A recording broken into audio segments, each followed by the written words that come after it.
If I had to put one demon out there for the chronic diseases that have filled my internal medicine clinic for 20 years, insulin wins. You can say, Doc, I want to check a fasting insulin. And we have lots of people do that. But the fasting insulin is still often normal for up to 10 years into this process. Okay, let's do 72 hours of a sardine challenge and see what happens. It is another reset for how low the insulin goes over these 3 days. And we're looking at 3 sunsets there. We really want you to sleep through 3 nights of it. What we're looking for is the distance in time for that robust stimulus of production of insulin. And I will tell you, insulin-resistant patients have a ton of success there. Fat hormones, vitamin D, testosterone, estrogen in your body that's trying to get to its target organ. One of those target organs is your brain. And when it can't get there, it can't do the job. Why would it not get there? Because the dictator of fat, which is insulin, and all of these hormones are ruled by insulin. All of those things are muted when the insulin is high. As soon as that starts to drop and ketones begin to flow, the other thing that's flowing is the fat-based hormones. Dr. Boz, insulin is a word that's often demonized in our world. So let's start off talking about what that is and when it becomes problematic. Great question. Insulin is vital for you to survive. Thank God it was invented in a way that I can inject it in patients that don't make it. But the opposite end of that spectrum of none is the persistent and excess amounts of this little hormone that, when in excess, causes you to grow. Now, the easy growth is your fat cells. It will help you store that energy for future.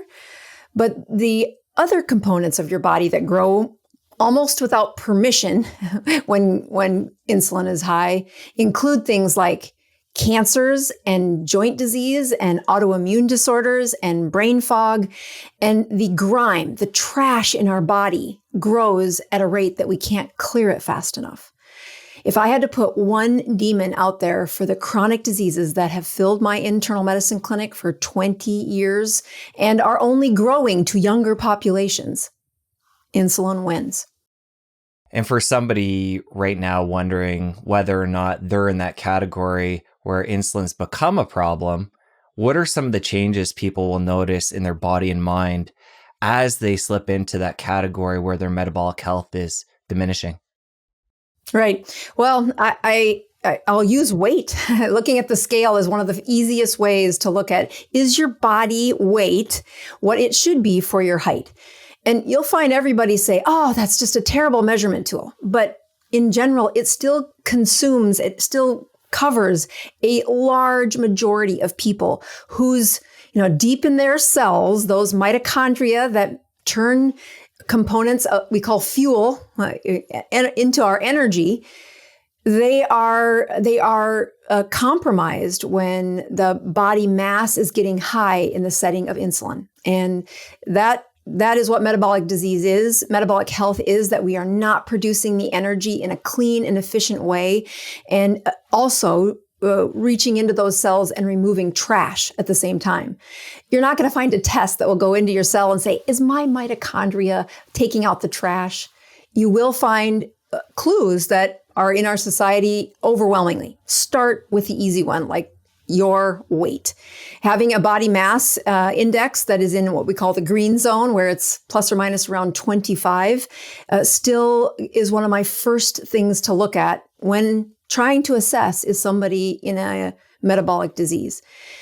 The more common things that, unfortunately, you look around as a community and the folks that are in that green zone are the minority. Not most of our community is in a healthy weight. So we have normalized what a healthy weight is. I actually had a patient just yesterday saying, my husband says I'm too thin. I'm like, the chart says we got about 50 pounds, girl. We're not there yet. Because that is so easy to look around and say, but my weight is so much better than. So we've normalized that. The other really impressive components of high insulin include blood pressure. That top number should be in the 1-teens most of the time, not 120s like we were even a few years ago. It should be in the 1-teens over the 70s. And as that number has migrated north, people say it's my aging. But really, it's metabolic health. Healthy people with strong mitochondria and strong metabolisms don't have that rising blood pressure. Other signs that are I mean, I can go into blood tests, but if you look across the room and say, if you have skin tags, I can tell you with a high degree of certainty, you have high insulin. If you have swelling around your ankles, you have a sock line. I can tell you that your body, even if maybe not today has high insulin, but you are in a season where insulin has been overused for an excessive amount of time and it's causing problems. And I can give you scary words like heart failure and, liver disease and, hidden things in the core organs that are vital to keeping you alive. That insulin is insidious in how it takes away a little power from those vital organs. And the outside signals are signs like a tummy that's bigger than your waist, a skin tag that never used to be there. And now, even when I snip it off with my scissors, which patients do, it grows back. Yeah, because that high insulin is a insulin-like growth factor. It's a growth factor. It will make that grow. And they'll say, yeah, I did take my water pill. I've got that ankle sock line much smaller. But the fact that it's there in the first place is a sign of metabolic health gone wrong. Other signals include, things that aren't as nice to talk about, but those are the ones from across the room that most people know their blood pressure. They know if they're at their ideal body weight. One of my favorite histories to ask somebody, how long have you been insulin resistant? They would never know. But when I'm searching for that timeline, when did this start? I'll ask them, did you have acne in high school? And of course, everybody says, well, I had a few pimples. But when you ask the question, there are several who say, oh, I had it, something terrible. I had it where I wanted to go to get that, drug from the expensive dermatologist to make it go away. That level of cystic acne, where it leaves scars on their face, is a correlation to elevated insulin starting in their teenage years. And especially mixed at a time when those sex hormones are on the rise and transforming that young adult into a mature adult, we see outcomes outward signs of that insulin, and acne is one of the easiest ways to measure it. When I do that, I'll often mark, what was your body weight then? And many people can recall their weight in high school. So measuring a weight in high school to see, is it what we're reaching for, or were they already over their body weight for what their insulin was supporting at that time? What's becoming apparent early on is the fact that a couple of things I want to highlight that you've brought up, normalizing a lot of these symptoms because people around us are likely sick, because me and and I'm sure a lot of my audience, the number now is 90+% of people that are metabolically unhealthy. So if we're comparing our symptoms to others around us, that can be a problem. And then this all is happening over time. And a lot of it's in the background where insulin is slowly rising. It's trying to control blood glucose. And you're getting all this damage accumulating without you knowing it until one day you stop and look at all these symptoms that have accumulated. So it's tricky.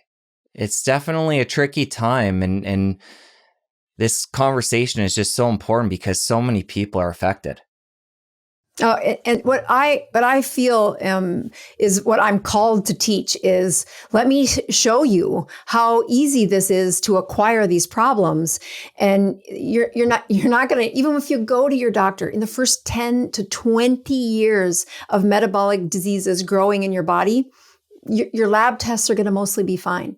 It is only when you show people how distant they are from what is normal, and remind them some of the things that are normal, like morning fasting sugars.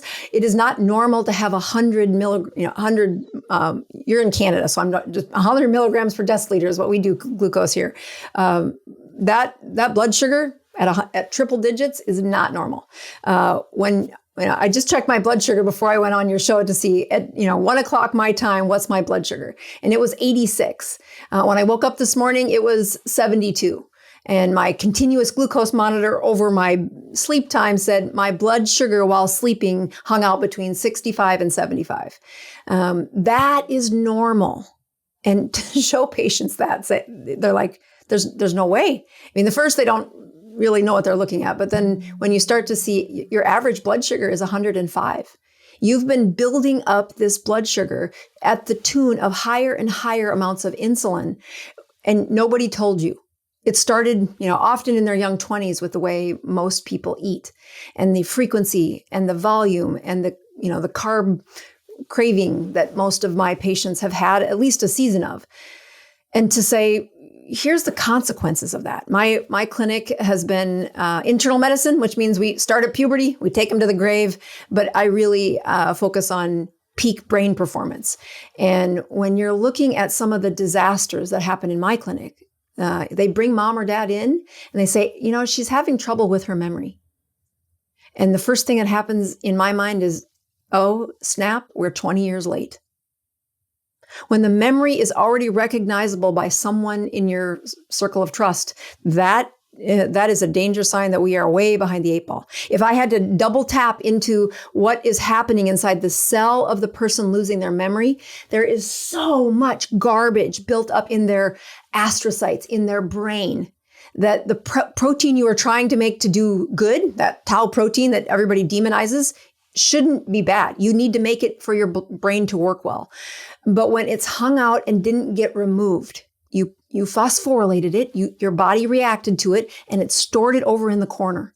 And the storage of how much trash is present in your brain is what we use to predict how well will you age. Will you be in the area of women that spend nearly 20 years with diminished brain memory because of their extended life spans compared to men, but also because their insulin resistance gets much greater after pregnancies and then again after menopause.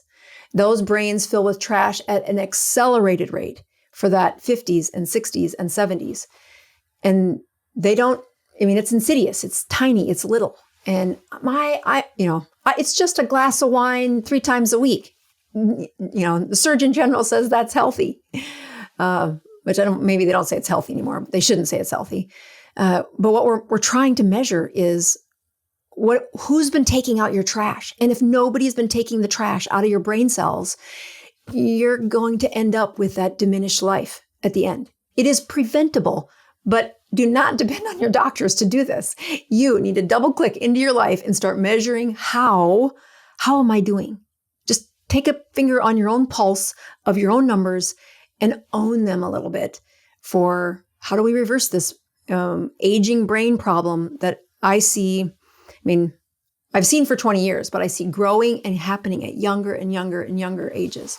You touched on the fact that blood glucose can be a clue to whether or not we're starting to become metabolically insufficient. The challenge with that is the fact that insulin in our body, by producing more of it, overcompensates to control that blood glucose. And this comes back to that period of time we've been talking about where this can go on for up to 20 years.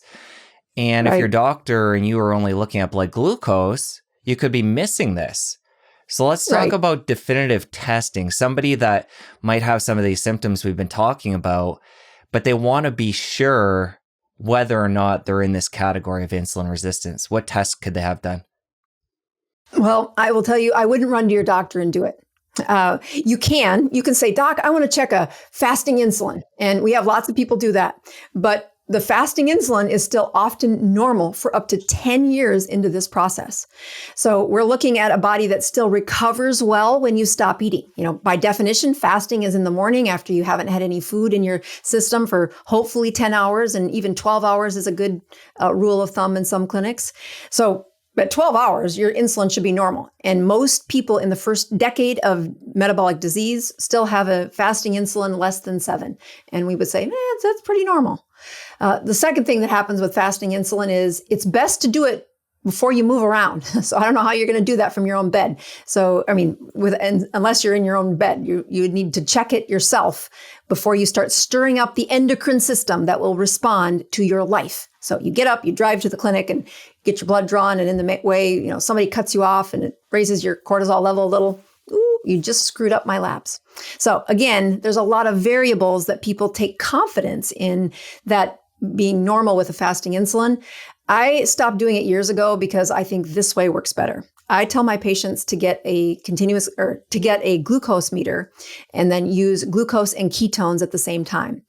And we use this because like any important measurement in the human body, it's going to be, we don't want something just at one point in time. We want a collection of data. That collection teaches us has a better lens saying, how exactly are you doing? So when people wake up and check their glucose first thing in the morning, I also have them check another fuel that shouldn't be zero. It should be measurable first thing in the morning. And that is a blood ketone. Thankfully, about a decade ago, these became over the counter and patients can measure them, with their own. They can buy them without doctors' involvements. So you can measure blood ketones and blood glucose at the same time. And this is a very specific measurement that predicts with high accuracy what's your insulin doing. So insulin is what is insulin's first thing it does? It's going to try to store that glucose. Insulin is an insulator. It's going to store that glucose. And when insulin is present, the ketones have to be low. You can't have high insulin and high ketones at the same time unless you're in a major metabolic dysfunction called ketoacidosis, which is not what most people have. That's what is a distraction for our discussion today, actually. So looking at glucose and ketones at the same time, there's several scientific papers written about this. We know that what they're trying to measure is if I get that insulin level down and the patient is fighting cancer, we know that that stimulator of growth, insulin, the stimulator of growth, is low, and that the thriving of those cancer cells that love to feed off glucose are being compromised when we lower the blood glucose and we raise the blood ketones. So this research has been ongoing for a couple of decades, but really became a forefront about 2015, 2016, 2017. And we were able to see, wow, this cancer behaved strangely in that it was compromised, it was crippled by a metabolic state that we could see when measuring fasting glucose and fasting ketones. So I'll digress in just a minute because I at first asked patients to say, I want you to go measure your glucose and measure your ketones. And we're going to work for this thing called a glucose ketone index. But Jesse, I should have been in Canada. I should have been using your metrics because our American people had to take that, the metric of glucose and convert it to a molar measurement, which is what the rest of the world uses, before we could put them into ratios. And I needed the ketones to be at a 1 and the glucose to then be at whatever mathematical level it was. And we were looking at that glucose ketone ratio.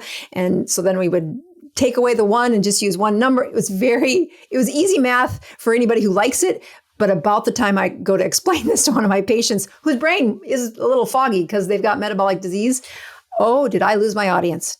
So the person I explained this to first was my mother, who was fighting the same cancer. And we wanted her GKI to be 1. What that meant is we wanted as many glucoses and ketones millimolar to be similar in her blood at the time she was fighting this really deadly cancer, a cancer that had taken her life expectancy down to 6 months. And we'd been through every Western approach and she refused, said, I'm not letting you do that to me again. And as I literally experimented on my mother, it gives me goosebumps every time I do it because it was such a trust in my faith, but also in something I knew we had to do something different because she was right. She was a gray 74-year-old zombie she was 71-year-old zombie. And it was awful. So we get to the point where we got to measure the numbers because we're trying to say that insulin needs to be down. I need this metabolic chemistry set in all of your body, for your brain, for your body, and also to deny that cancer these high levels of glucose that you've been feeding it. And again, she wasn't terribly high, an average blood sugar of around 105 or 102. So not awful, but enough to keep that cancer growing. And when I started to explain Canadian metrics to her, she was going to fire me. So I said, okay, Mom, I want you to take the big number. That's the glucose. I want you to divide it by the little number. That's the ketones. And we're going to call this, the Dr. Boz ratio. Actually, I didn't call it that. I just said, we're going to call it dirty math. And we will just use this number because I know you can do it. And that was when the Dr. Boz ratio was born. It has since not been, has been adopted by, even Keto Mojo inside their system has a metric that says you can use the dirty math right with us because it is simplified.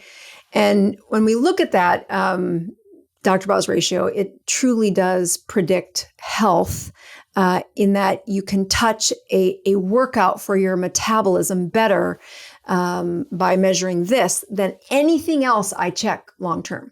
I can tell you what I geek out on and what I'd love to know about my patients, but it spends a few $100s of their money.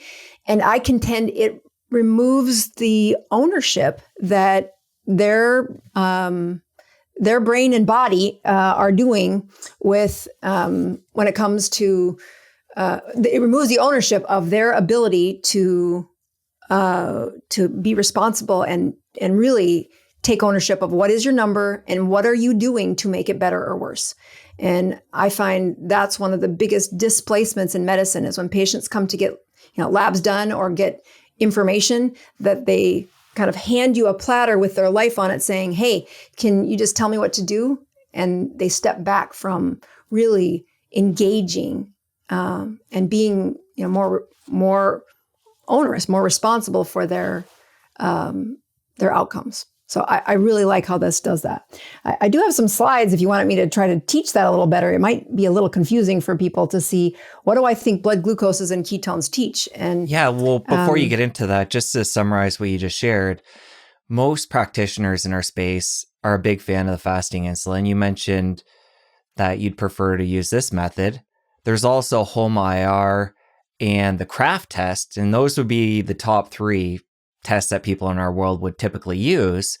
You're saying even better, and again, this comes back to insulin resistance. If somebody wants to see if they're on that continuum, taking a test to see your blood glucose and your ketones in your mind trumps those other tests.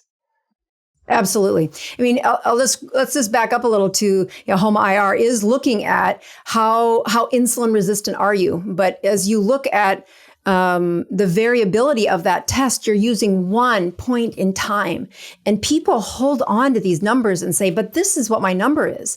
And if the number was a little high, if the number was a little low, and these are very variable. I'll show you a slide here in a minute that says the difference between an hour in when you test and, getting ticked off. The emotions do change how blood glucose your body responds. That's healthy. That's what we want you to do.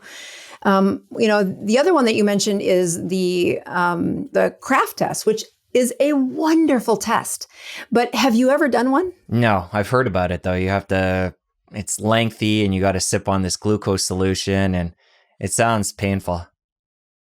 Well, and the hardest, guess what the price is here in America for one of those Kraft tests? I'll say $600.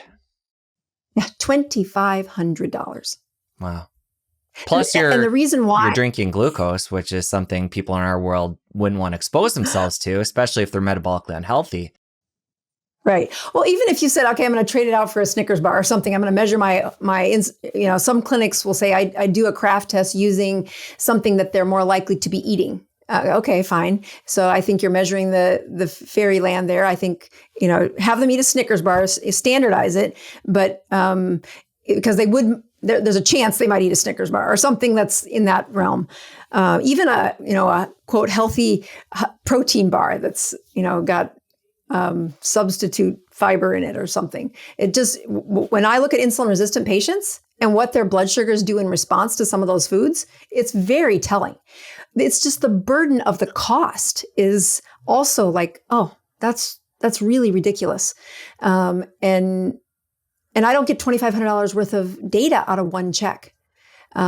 So to me, I would rather you spend $2,500 for a lifetime supply of blood glucose and blood ketone strips and and then sync them up to a graph, and we can look at them together, because not only are you able to say, oh, on that day, it was right after my sister-in-law's birthday party and she makes the greatest this and puts tequila in it. And, like there's life involved with these tests. And when the patient says, wow, look what that did. Now I'm engaging them in a short feedback loop that we can hone in on a behavior change, because that's what inherently is the key to success for people getting out of a metabolic disorder and into a healthy one, is the behaviors they've acquired. And many of them were taught out of the loving, baking prairie women that were in my ancestry too. But that turned into pathology. Somewhere along the line, you have grown a major disease from that behavior. And to say no to something that seems so common and so comforting and is so rooted to your identity, oh, good grief. We have to have a feedback loop that you're seeing, an accountability partner, if nothing else. And I do contend that a glucose ketone meter will get you, it speaks truth, that's for sure, Jesse. Okay, so say somebody has one of these meters, they have a Keto Mojo, they have the strips, they want to test to see if they're insulin resistant. Let's take it right from the beginning. They've never used their tester yet. When do they test? What are they looking for? The devices that they test with today are 21st century technology. They are simple enough that we have young children test their blood sugar knowing how much insulin to give if they are on the other end of the spectrum. Meaning they need insulin. You have too much insulin. So pricking your finger, I first warn people, do not prick on the tip of your finger, go to the side of the finger. That's where the least amount of nerve endings are. And when the spring-loaded prick, the visualization is really helpful for most patients. It is not an open bore needle. It's like a pin stabs you, and it's not that bad. It is really not that bad. What will happen is a little dollop of blood will pool on your finger, and the strip inside the device has a channel that will pipette that blood into the channel. It's really awesome technology. I know I'm being a little detailed in explaining that, but the engineering of how reliable these point of care strips have become. In my career, they were trash at the beginning. And really, we needed a few blood tests to make sure that we were on track with diabetics. Now I can rely on their meter more than I can rely on our lab test almost. It's really that reliable. So the technology is great. You prick your finger. I tell folks to first test the ketone before doing the blood sugar. The ketone takes a little bit more blood. So you put the ketone strip in, you prick your finger, and you put that strip right to the tip of that pooled blood. It will siphon it up into there. 9 seconds later, you're going to know your blood ketones. You pull that strip out, put it down, put a blood glucose strip in there. And many times I have to have patients milk a little bit more blood out if they didn't have enough. And then their blood glucose will be there in 5 seconds. So in a matter of 30 seconds, we have both blood glucose and ketones. I start by telling patients to test when they're brave, because the first one is usually do it with a friend, and then the immersion therapy that this is not that bad has happened, and now you can hopefully be brave and do it on your own. But when I get the most data that's valuable, at the first week I let them test whenever they want. Just test when you're curious. And when they sync with their app, I'll know what time they tested. That is really helpful. And as they mature into that second or third week of being on a ketogenic diet, I said, don't waste the strips. The only thing that matters is what is your metabolism doing first thing in the morning. So we call it TOT. Test on the toilet when you get up in the morning to empty your bladder. Before you walk the dog or make the coffee, no, right first thing in the morning, we want you testing your numbers, because the noise that is your metabolism.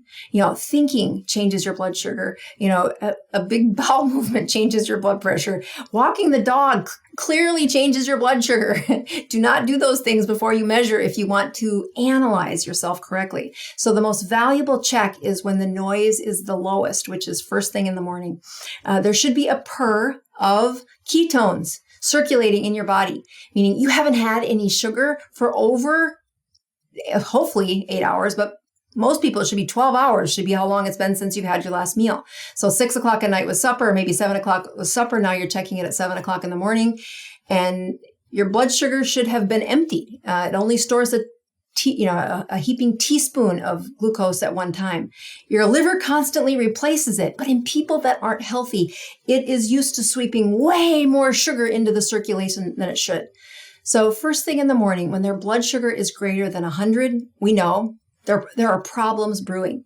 And the chances that a blood sugar greater than 100 has a good ketone is unlikely.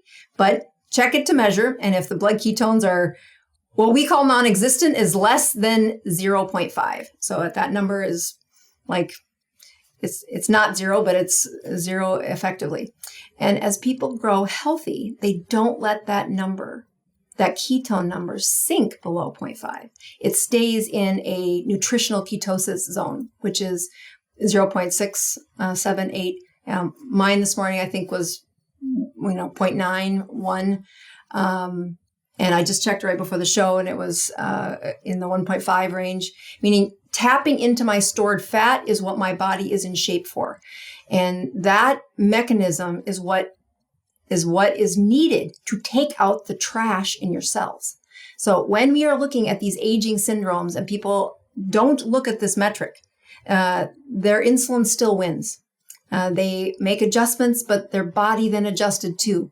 So checking urine ketones has always been something I get lots of questions for, and I 100% use urine ketone strips. We call them ketone strips for the first couple of weeks. And it's mainly because you got a lot of changes going on, and really what we want to know is, are you peeing ketones? Is there enough ketones that they're spilling over into your urine? That's a really good sign for the first 2 weeks for newbies. But eventually, your body is not that wasteful with fuel, specifically your fat's fuel. It's very conservative. And as soon as you don't need excess, your body will learn how to produce what is right in the sweet zone for your needs. Those needs are very easy to measure first thing in the morning. So that's where we look at this.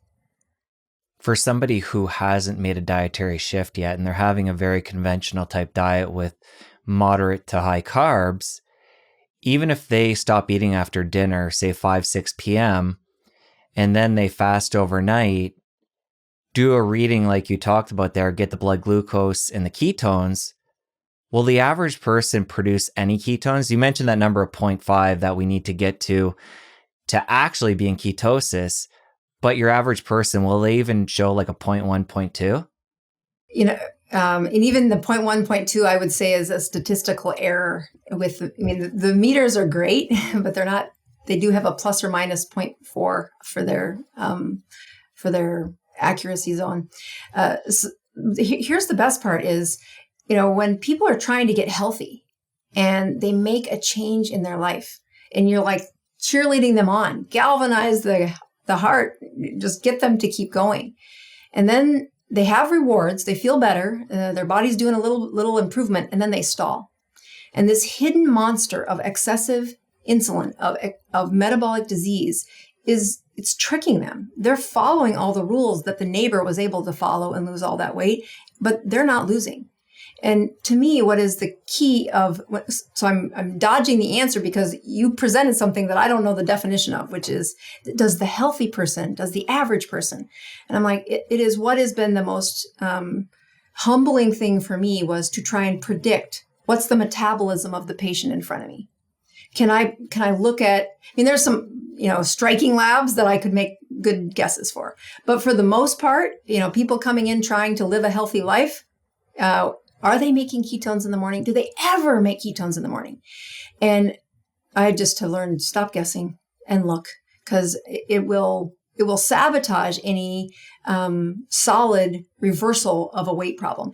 And whether they're using paleo or carnivore or they just take out fast food, each one of those improvements in their food choices shifts their metabolism. And initially, their body has to respond. It kind of overreacts at the beginning for the safety of survival. And so you'll make ketones in that first 2 weeks of a shift of especially dropping calories or particularly dropping carbohydrate intake. The next step, though, is your body says, oh, these are the new rules. And then the body adjusts. And because of that history of 25 or 30 years of living off of only glucose, the ketones will become 0.2 or 0.3. So your answer is most people make no ketones unless they're trying to. They really work at it. Now, I'll make some exceptions. Like when I see people who are, they're really lean and they work out. They're not the people who come see me at an internal medicine clinic because they're healthy. They have a rarity for making they're not all making ketones either. You can usually get it from their history. So I have a couple of friends who love to run.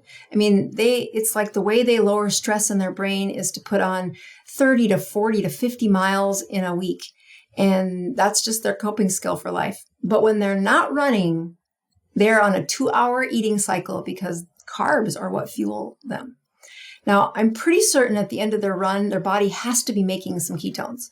But they don't, the markers of inflammation and chronic disease and autoimmune disorders and hair loss and brain fog that happen in all of them eventually give testimony that there's more to this than just making ketones once in a while. Like they make ketones when they run, but their body doesn't have that flexibility of turning on and off a metabolism. And really that's what we teach at the Dr. Boz team. That's where I think there is just there's a vacuum of hunger, excuse the pun, of people that want to understand why their bodies are stuck. And one trip through some of these lessons, and that most of them you can find on YouTube, and they are able to say, oh, I wonder where I am. And that's where I find success. They're curious enough to say, yes, this is what normal looks like, and I wonder where I am.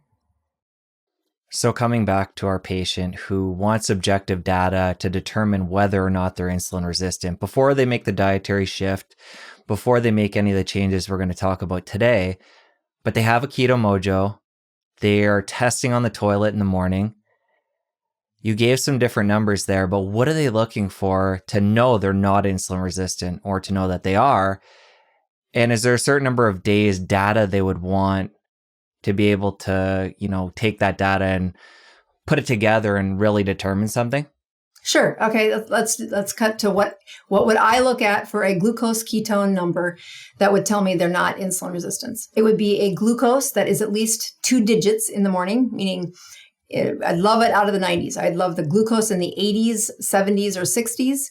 And I'd want the ketone to be at least 0.5 or greater. That is a really good safety flag that says their metabolism is pretty strong. They're not trying to do this. This is before they change any of the things they're doing on a normal daily time. My friend Sean Baker, you know who he is? Yeah, I've interviewed him. Oh, have you? Okay, he's a great guy. But he's got, my thighs are the size of his biceps. So he's got muscle mass that is a really great experiment to run. He was on the phone the other day and said, yeah, we should get back on. I'm like, oh, Sean, if you come back on my channel, we got to do your labs again because it's always fun for me to see what is it that really healthy metabolisms do. But it's a great testimony for him that he eats only meat. And his glucose has had struggles. He's a man who's had times of life where inflammation got the better part of him or an injury got the better part of him. But he always makes ketones. His ketones are 0.678. His body is always burning at a rate where he has to burn fat to support that level of muscle mass. And it's just another good testimony to say, yeah, he eats no carbs. Very few. And that metric plays truth in him. When I get a little old lady that's 90 years old and she has no body fat, but she eats toast and tea, her blood sugar in the morning is frequently above 100. They're lean. She hardly eats a thing. And her ketones are less than 5. The metabolism inside that little old lady is broken. And to resurrect it, we have to figure out how that she burns glucose less and teach her mitochondria how to burn fat or ketones a little more. And in that journey is the messy part. Well, I want to get into the specifics of what that journey looks like and what the physiology changes are along that journey. But let's take it all the way to the extreme first and to the cell. And we've touched on some of this, but to get really zoned in on the cell, a body that is taking in too many carbs, blood glucose is high, insulin's ramping up, trying to get rid of that glucose out of the bloodstream. Take it to the cell and explain what's happening there as it becomes insulin resistant. Absolutely. So when you look at the imagery that I try to paint for patients, it does, my team gets really mad at me for this, but I'll start with the mitochondria because it's the best part of the cell. It's super delicate. It is really critical for how your body takes energy, it takes fuel and turns it into energy. How efficiently you do that will predict whether you're going to have memory as you age, cancer as you age, heart disease as you age. It is really this critical little micro morsel, micro vacuole in your cells. And as that mitochondria in a young baby or a child is growing and developing, you look at how efficiently it takes any fuel. And I'm talking about fat, glucose, or protein, which is really not a fuel, but we'll call it that just for simplicity. But as those elements of fuel cycle through a mitochondria, it produces moments of it produces ATP. It produces units of energy at the end. How well it does that without wasting energy that's the secret sauce. That's what we're trying to improve in the people without healthy metabolisms, and that's what babies and children do really well, especially in those growth times. As long as nutrients is delivered and those mitochondria are as pristine as they're supposed to be, you will find just miracles of life happening right in front of you. But if you could look at that cell, it would not leak out any rogue energy. Now, they're hydrogen ions, if you care that much, but they are also, they are places that your body needs to stop that little critter from bouncing around. A hydrogen ion that's not supposed to be that's supposed to be bound to something that is not bound to something. If it bounces around the inside of a cell, it breaks things. It's like the Tasmanian devil. It just destroys things. So we have mechanisms in place to capture that rogue energy. A healthy mitochondria does not let them leak out. It is very efficient at how it trades hydrogen on either sides of that internal membrane. And out the other side comes this beautiful thing called ATP. Okay, there you go. And your body resets and it does it over and over again. And as long as those mitochondria are not broken, you don't notice anything. And you probably don't notice the first few times you break a little seam in your mitochondria. But what's happening in that little seam that's broken is out leaks this energy that doesn't belong there.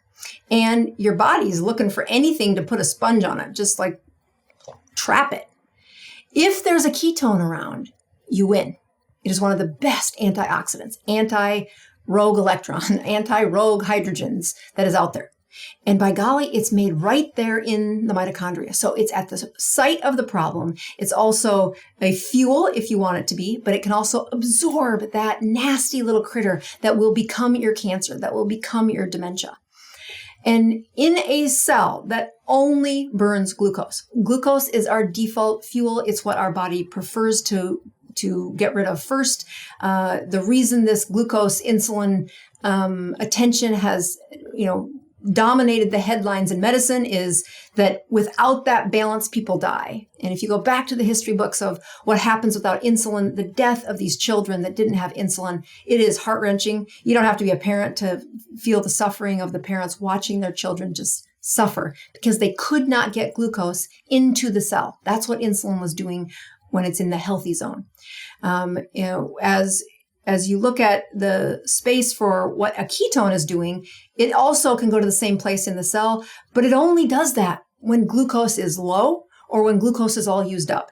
Because how do these kids die of ketoacidosis? The glucose in their cells is absent. They can't get it there, but the glucose in their blood circulation is rising to 400, 500, 700 milligrams per deciliter of glucose.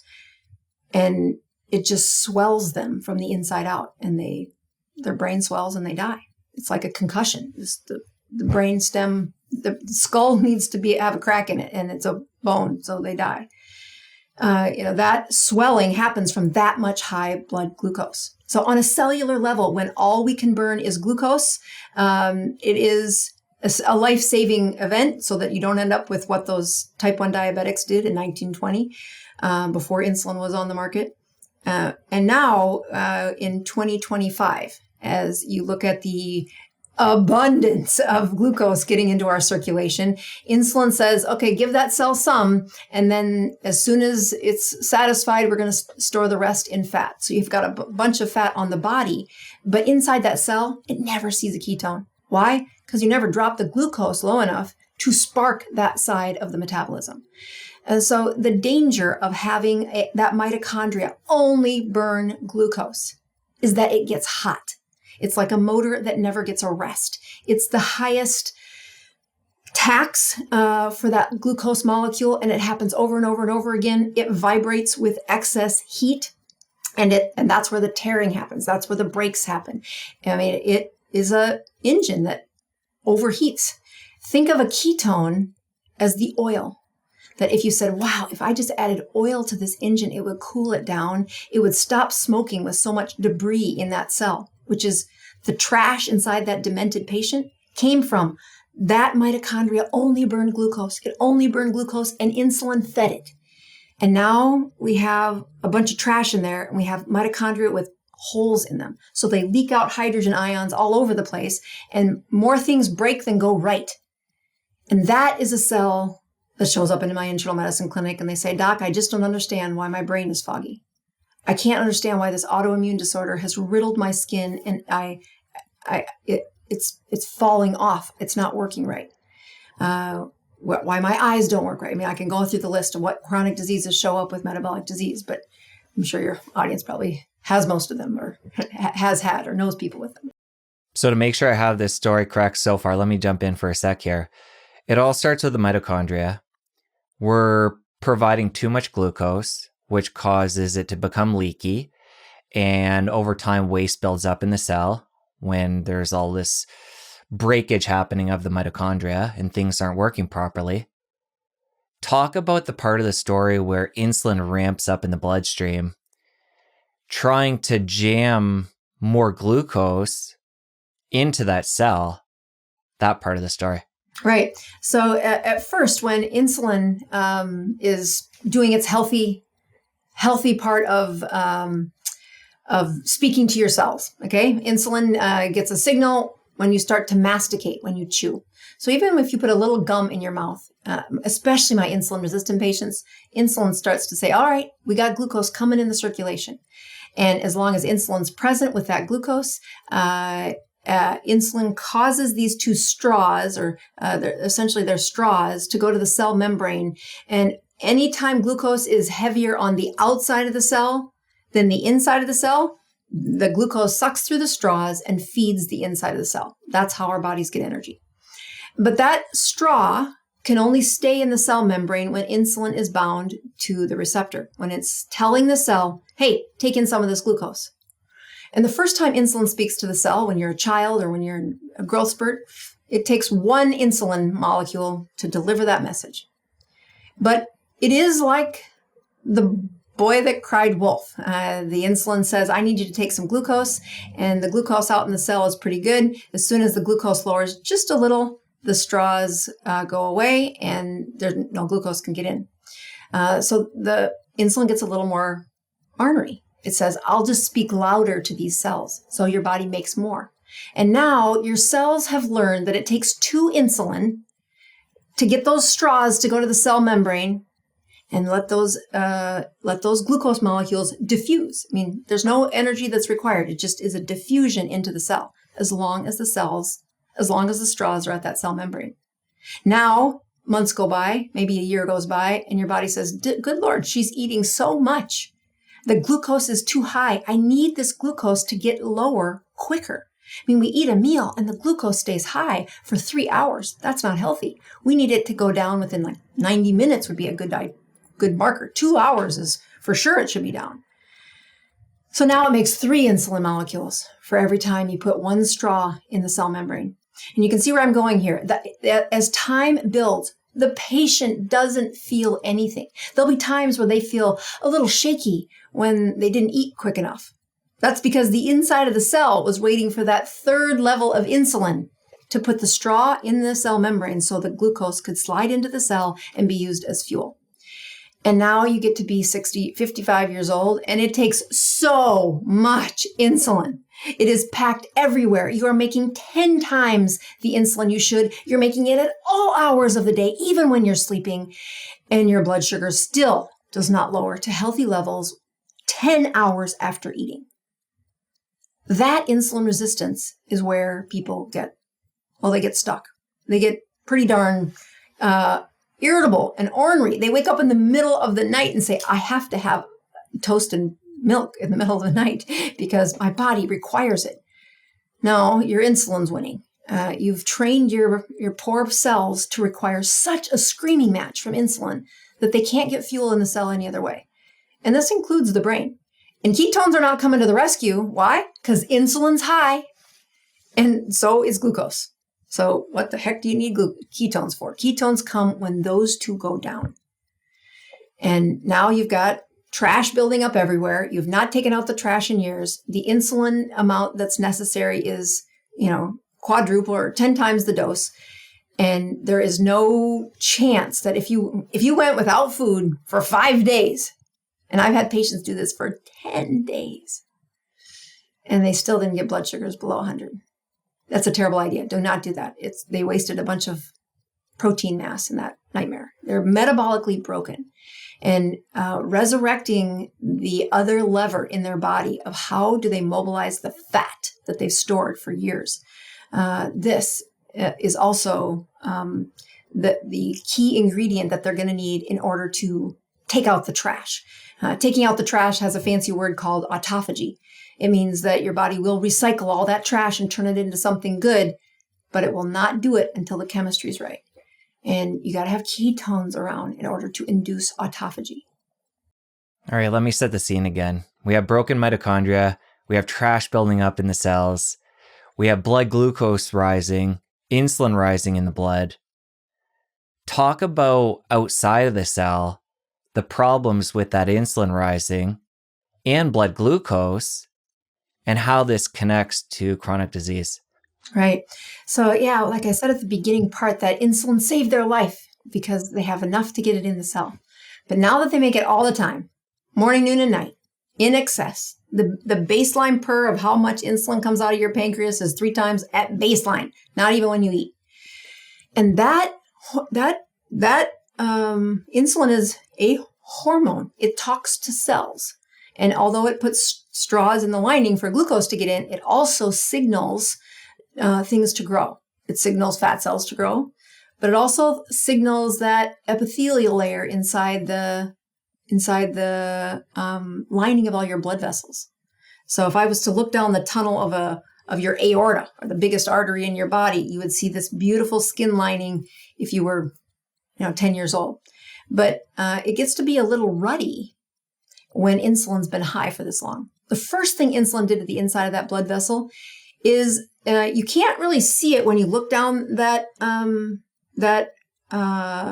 aorta, but there is a slime layer called a glycocalyx that lines every blood vessel when we're born. And when we every day of our life, we're trying to grow that glycocalyx. And it's what helps keep the trauma of circulating blood from hurting our blood vessels. So perfect design. That it's like an insulation, but it's invisible. It's a little protein. You can't see it. And when you watch how to replace it, the worst thing you can do is give it too much insulin.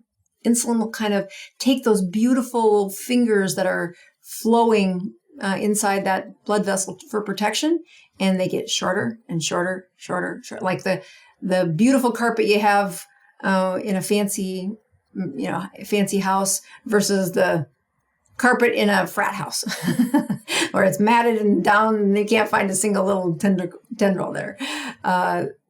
That glycocalyx disappears. So when you start to see the first signs of what's happening on the inside of a blood vessel, it's got damage because your protection is gone. The next layer that happens is that endothelial layer starts to say, well, I'm going to protect myself. I'm going to make some lining of it. And that endothelium becomes thickened, and it also starts to store calcium in it for a host of other reasons. So that's what insulin would do on a chronic level to blood vessels. And let's talk about where those blood vessels are going. One of my top videos was to have a limp emoji of an eggnog of an eggplant on the thumbnail. And what I'm talking about is heart disease. And I'm saying that the blood vessels that run through your genitals are the same ones that run through your heart and your brain. And it really is a great teaching tool, because the blood vessels of why is there no hair on my toes? That's one of the other, physical exam findings of insulin resistance, but also of vascular disease. That the nutrients to the hair follicles in your toes do not rank in the hierarchy of who needs the good stuff. And your body's going to leave that alone because the blood vessels are ruddy on the inside. They've got the missing glycocalyx. They started to thicken that endothelial lining, and little things start to happen, like the hair on your toes doesn't grow anymore, or the hair on the bottom part of your leg doesn't grow anymore. That you'll see, you can see forgetfulness, and you say, wow, is that because there's a tiny little blood vessel in your brain that got tied off? And if I did a MRI, I would see these lesions that you didn't notice because it was too small of a brain matter, that it didn't give you a big symptom. Maybe you had a headache that day. But the answer wouldn't be rush you to the hospital and give you anticoagulants. It's you got to restore the inside lining of those blood vessels. And that starts with lowering the amount of insulin. So the blood vessels go everywhere. So that's where we start to see disease in your heart and your liver and your kidneys and your bladder. I mean, every place you deliver blood, that's going to have an impact. It's not as efficient at getting the oxygen in and getting the nutrients in and removing the carbon dioxide and whatever other trash it gets to pull along. So step one, blood vessels, where they go. Next big part of what happens with insulin resistance is that the defense mechanism in your body, your immune system, is being crippled. That your immune cells, your white blood cells, change over every half an hour. You get a new crop that shows up, but within 4 days, you get a whole new session. So it's a really great system to say, boy, what's happening inside that rapidly dividing organ of the white blood cells?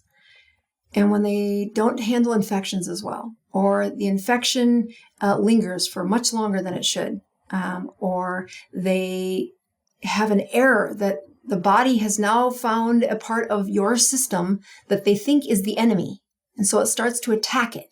This is the premise of autoimmune disorders. And if that enemy happened to be a thyroid cell, it's a thyroid, it's Hashimoto's thyroiditis. Your immune system is attacking the thyroid. And it's an error. It's an error that happened months before when your white blood cells were trying to replicate perfectly. And then if they don't replicate perfectly, there's another couple of systems that will throw out the bad guys, throw out the lame duck that isn't going to do its job. But it isn't efficient anymore. Insulin stopped it from being efficient. It's making mistakes. It can't keep up with the mistakes. And that defect in cellular white blood cell production leads to a host of other immune systems. Call it, if the immune system attacks your blood vessels, we can call it lupus, or one of the arteritises. If it attacks your joints, we call it rheumatoid arthritis. If it attacks your colon, Crohn's disease, or ulcerative colitis. If it attacks the oligodendroids in your brain, we call it multiple sclerosis. Those are the deadly diseases of chronic disease that did not just show up when you got the diagnosis. They had been brewing for 20 years before that. How do I know? That development can be aborted. And in my career, I have told patients, you can't reverse these things.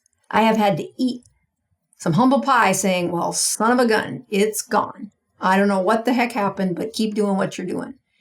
And that doing what you're doing turned out to be, we had to restore the mitochondria inside their cells. We had to lower the amount of insulin their body was producing, and we had to give those cells many generations of healthy life cycles before that disease reversed. And what I'm here to say with confidence and with excitement is I've seen it thousands of times now.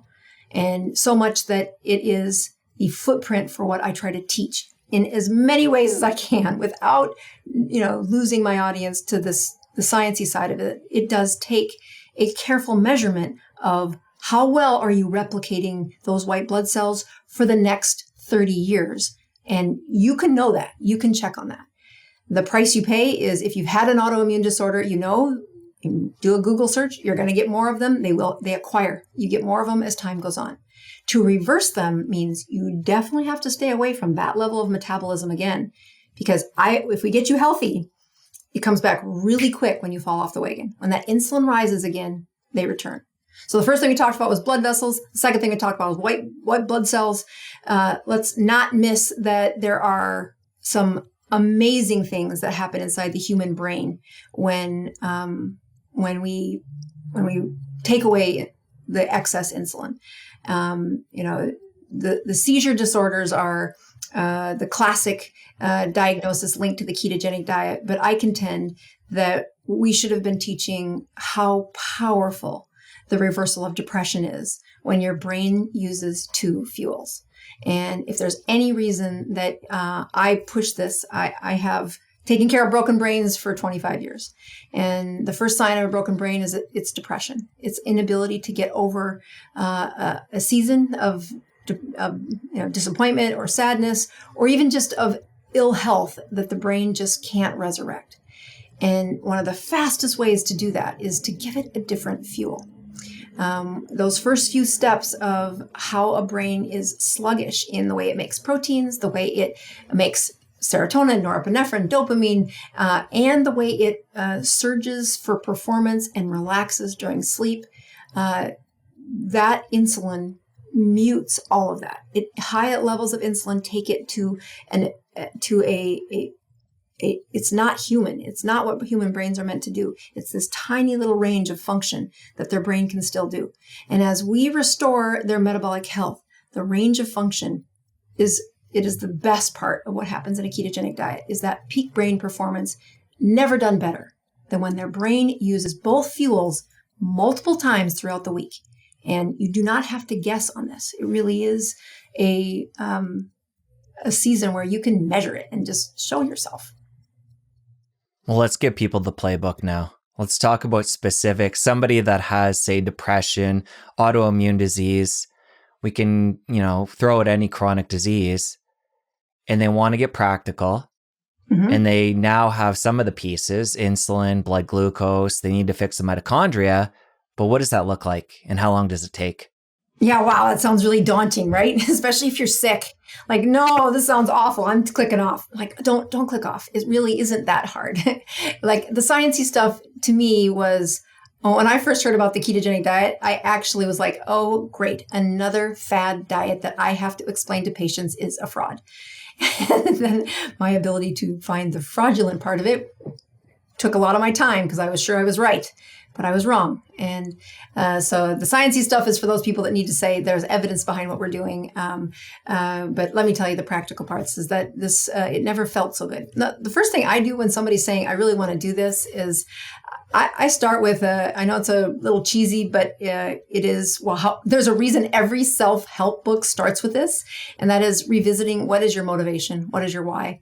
And, I've done this enough times that I've put in a workbook. What are the steps I do with patients? What are the steps I've learned from really good psychotherapists or psychiatry teams that said it's not a lot of steps, but there are 3 really important questions that when you ask these, patients learn what's their measuring tool and can you find the heart of what motivates them. And so I get them into a really genuine why. I lead this class twice a year, which is a live 21 days. It's a very intense class that, and the first day of class, I revisit my why. At the end of the month, I start the 6th class and I'm excited because not only is it the best medicine I've done in 25 years, but I get to reassess my journey too. And the first day I start with, what is my why? Why do I keep doing this? I could do a million other things with my life, but what motivates me? And that genuine connection to the reason you do something, your stories had some setbacks and then some successes and then setbacks and successes like all of us. And when you're in those moments where the setback comes if you can't remember, what the heck was I doing this for? Like a really honest discussion between you and your God. Why are you doing this? You're going to fail. So we talk about that why. We make people write it down. I do not let them get away with cheap things like, I want to reverse my diabetes. Like, that is a lie. Yes, you might want to do that, but that's not genuine enough. So we talk about that root of knowing what's your motivation and writing it down and having that in a place of focus for your life. But the second thing we do is we do not begin yet. I have people count carbohydrates before we begin. I am an internist. I first want not to hurt you. And there are people in what I call the 200 club. They have more than 200 carbs a day on average. And that's going to hurt when you go keto.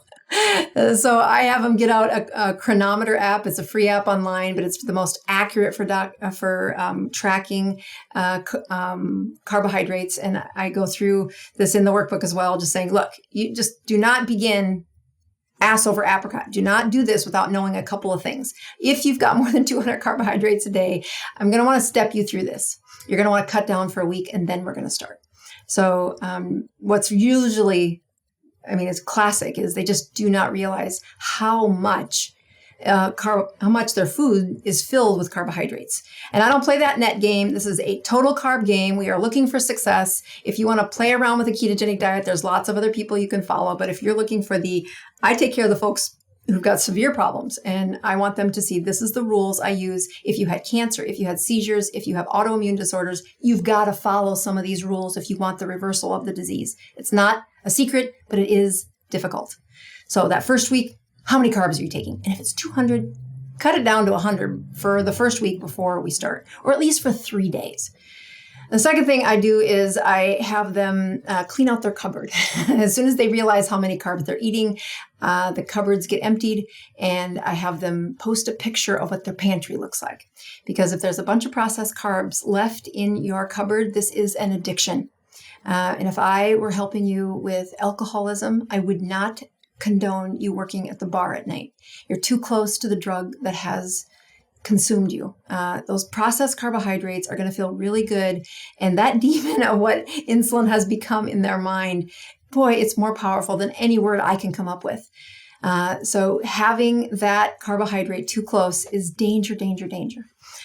So we clean out the cupboards before you start. But once the cupboards are cleaned out, I say, all right, tonight at supper, you begin.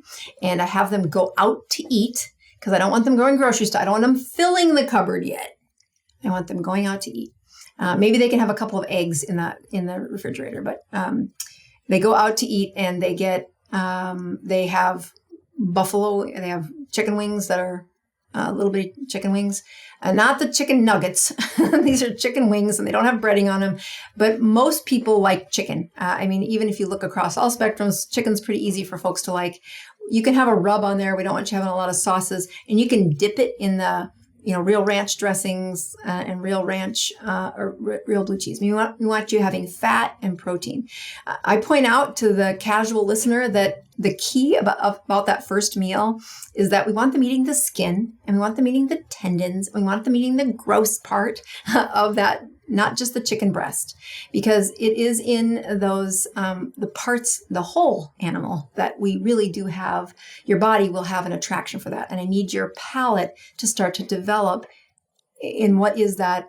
What is this? How do we transform you to like these foods? Well, you must begin. So let's begin with one that's pretty dang easy, buffalo wings. I want you eating as much as you can. No soda pop, no beer, have water with your supper. And, that is, you're going to eat till you're full. And then you're going to go home and go to bed. Go home, don't add food, go to bed early, get up the next morning, and we want you having eggs for breakfast. So a couple of them, 2 or 3. I don't care. Have a half dozen. I don't care. As many eggs as makes you feel full in the morning. Frying them in some good fat would be great, but I don't get lost in the details. Just have eggs. If you're driving to work and you're looking for something, McDonald's, great idea to get a sausage patty with their egg McMuffin, hold the bun. They do that now, and that's not that uncommon. Welcome to the world of, serving the patient, right? So that starts out how they eat the first day. I go through a few more menu things. Again, not really setting menus for people. We want you developing a palate. We know that when you put out menus, there's an instant snub of, I don't like that, and I don't like that. We are redeveloping how you taste food. So please journey, having an open mind enough to get through those first few days. And I don't have them count anything but carbs. What they're doing is looking at a urine ketone strip for the first couple of weeks, saying, I would love it if you pee ketones by 48 hours. That is a sign your metabolism is, well, they're all rescuable, but you're going to be on the much easier path if you make ketones within 48 hours. In many of my patients, I mean, they give up carbs for 10 days and they don't make ketones. And it is just such a signal to me that this insulin's got a hold on their heart, their brain, their endocrine system, and we have a lot of work to do. And we go through what we do in those situations, but the first few steps are they get to eat as many hours of the day as they want, as many times in the day as they want for the first 2 weeks. And what naturally happens is their body becomes, their insulin lowers, first of all. That's the most beautiful thing. If you are looking at the studies on this, that 48-hour, that ketone arrival means the insulin went down. You cannot produce ketones unless the insulin goes down. Now, the caveat is, if I've got one of those really sick patients, and praise God they made ketones, their insulin may still be 10 times as high as mine, but it is about 30% lower than what it was doing. And that's enough to awaken this other path of your body saying, oh, snap, we need this other fuel. And arrive on the scene, the beautiful little ketones, and usually people can feel it. They feel an energy like they haven't felt it. And it's usually the first thing they feel is their brain. In fact, when my girlfriends, I'm 53, and when mom's babies all go off to college or menopause hits long before, earlier than they wanted, or whatever happens to their brain, that they come to me and say, they call me Annette, I'm depressed. Will you write me a prescription? And I said, it's really tough for me to do this. I love you. I want you to feel better. I'll write you that prescription for Prozac, but I don't want you to fill it for 10 days. And Jesse, I'll have him just drink exogenous ketones for 10 days and then read the book. Because the ketone arrival, just like that first wave of ketones, comes to the patient, and the reversal of depression is so profound. It's embarrassing that I took care of brains for as long as I did without using this tool, because it is such a universal power of awakening a brain that's been muted. It's been in that zone that just cannot feel life outside that zone. And the arrival of ketones, you can tell by the way they talk to you. First of all, they have a little more facial expression than they did the last time. And they have energy, like, wow, this is what you're talking about? Not everybody gets that. My severely insulin resistant patients don't get to feel that. They have to do a couple other things before that wave of ketones hits them. But it really is the signal that the chemistry inside their body is starting to change. You have fat hormones, vitamin D, testosterone, estrogen in your body that's trying to get to its target organ. One of those target organs is your brain. And when it can't get there, it can't do the job. Why would it not get there? Because the dictator of fat, which is insulin, and all of these hormones are fatty hormones. They are ruled by insulin. So those high levels of insulin prevented the testosterone from getting to where it needed to. Estrogen, vitamin D, cortisol, all of those things are muted when the insulin is high. As soon as that starts to drop and ketones begin to flow, the other thing that's flowing is the fat-based hormones. Those surges of GLP-1, GIP, these drugs on the market that are woefully popular because they are answering a signal that has not been answered for 50 years in some people. And its delivery changes the course of how their life will go. It is that profound when these hormones show up, which is why these other drugs are so successful. When I see that happen in a patient, we call that fat adaptation. And usually the signal I wait for, and I try not to tell people the cliff notes on this because they'll say, but I skipped a meal. Because a true sign of the resurrection of these hormones is they accidentally miss a meal. People who have never missed a meal in 40 years say, what the heck, I missed lunch. And that is normal. Your body should be able to go 12 hours without eating and not feel the craving. You should be able to focus through a project and say, oh, snap, I just missed lunch. And when that happens, don't go eat because you have to. Listen to your body. It's doing a job. You're giving those mitochondria a workout. You're making new mitochondria that don't have the little holes in it. And that's the beauty of what I think medicine in the next generation is going to be filled with. It's not in Western medicine by training yet, but it will not be able to avoid it with the incredible success that we are seeing in research, in practice, and hopefully now in policy that says, let's shift the rules so that our patients can see health quicker, faster, and with a more sound basis in the science. All right, so we're going to make the dietary shift, lower the carbs. Eventually, insulin's going to come down. And with that, we're going to start making ketones. You talked about the new hormones that we're going to be making. The part I'd like to hear more about is the broken mitochondria.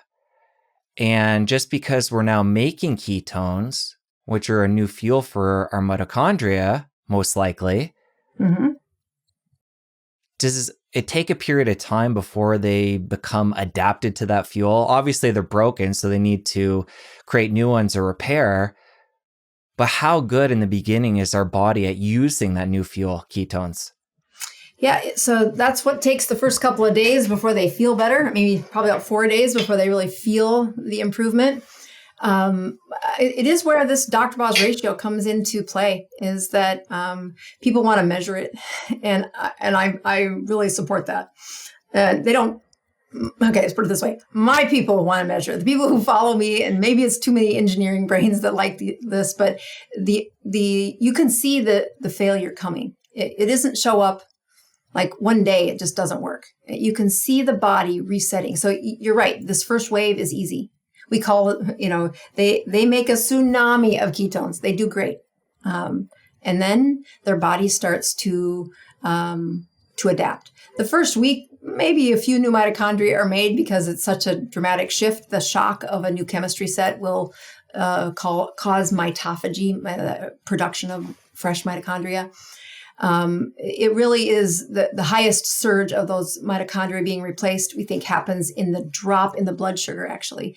That first arrival of ketones sparks that organelle of the mitochondria implodes. So apoptosis of the organelle, and it gets replaced with a fresh mitochondria. So that's when that happens. But then you can see people not do any of that mitochondria replacement, because they hang out in a zone where the blood sugar is better, but the ketones, they hit a wave and then they crack. Their body just adjusts.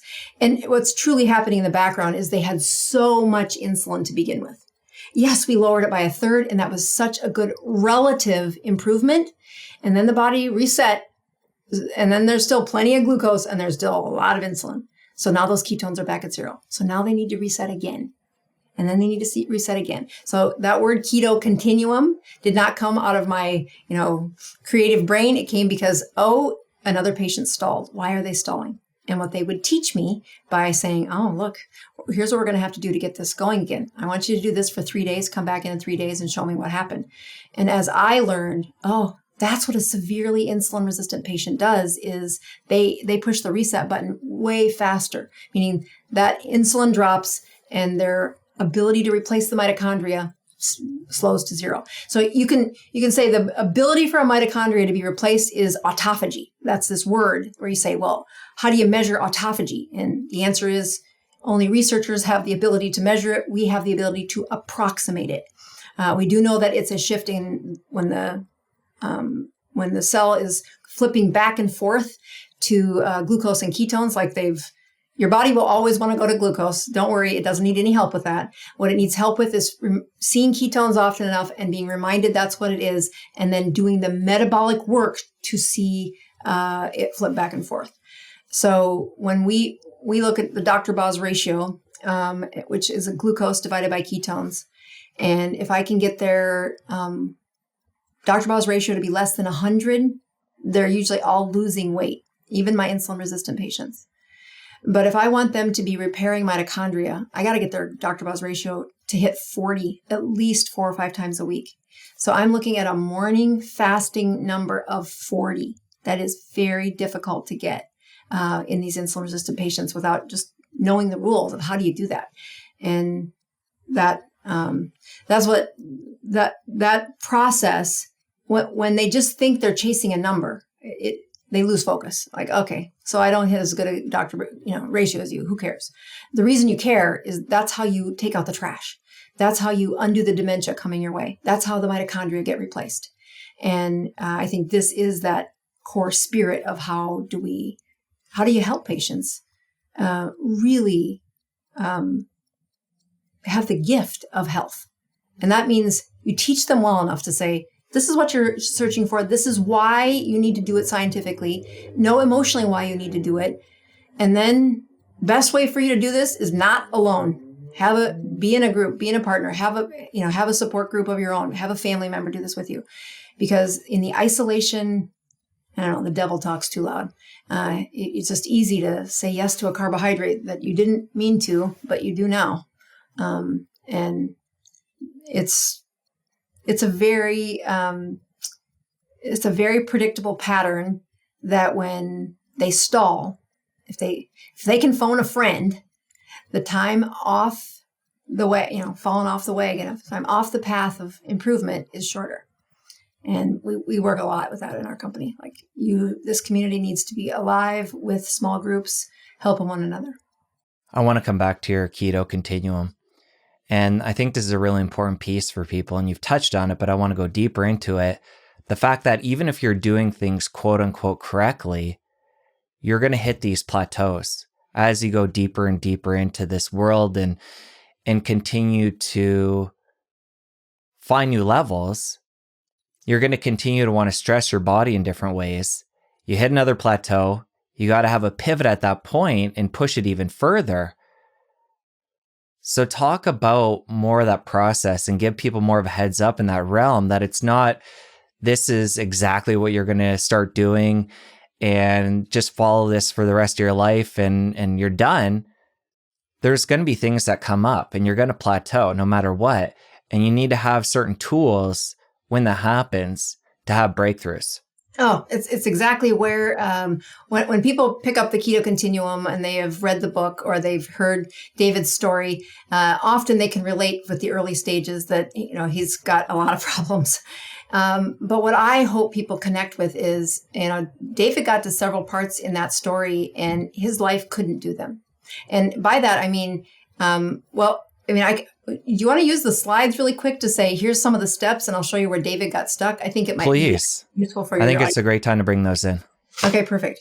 Let's start with this slide. This is what we call Keto Continuum number 2. And this is a graph that just shows blood sugars and ketones because we care about what your blood sugar is doing and what your ketones are. This is a 24-hour period. So you can see that sun at the bottom is supposed to represent noon and the moon at the bottom is supposed to represent midnight.